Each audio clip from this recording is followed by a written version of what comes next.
हायना हाय जतन खुलुमबाय के बेलेगना हामबाय जों दिनैबो थानाय अक्ट'बर हायब्ले 31 तारिखआव जों पार्टीनि रिजाइन जमानि परेबो जों आदिनो साजाक जे जों कटाल पार्टी घोषणा खालायनि ओमफ्राय जों दिनैबो आचुगलायमानि जतन आचुगलाय आलोचना खालायमानि बिसिंथिनो जों पार्टीनि बुमुं लाया पार्टीनि बुमुं गांखाय योदाय 50T योदाय 50 ब्रैकेट द T माने youth indigenous people from of Tripura land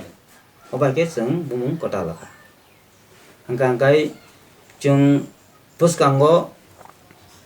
दिल्लीआव थानायनि बागैबो जों दिनै आलोचना खालायखाया फाइनाय 25 बा 30 तारिखनि बिसिङावनो जों दिल्ली थानायनि बागै जों चेष्टा खालायनाय जों थानाय गांखाय चिनी पार्टीनि राज्य सम्मेलन फाइनाय जानुवारिनि 7 तानि बसकांगो नंनाय ताई आफुरनो चिनी प्रेसिडेंट सेक्रेटारि एक्जिक्यूटिव जे बडी दंमोनी आफुरनो जों घोषणा खालायनाय ताई जों आशा खालायो चिनी जेता पार्टीओ बुमाहाय जेता चिनी एक्जिक्यूटिव दंनाय चिनी प्रेसिडेंट सेक्रेटारि वाइस प्रेसिडेंट जों ताबुक दिनै जेता अबनो जों सालायखाया बसकांनि जानुवारि जेता 7 तानि बिसिङाव जों 2022 मो पार्टी गठन खालायमानि परेबो जेता चिनी गोबां मानिनि साखा संगठन सिगला संगठन बुरै रंनि संगठन ओमफ्राय अन्यान्य जेता संगठन आबरकनोबो चिनी पार्टीआव जों नारकनाय ताई जों आशा खालायो जेता त्रिपुरालेण्डनि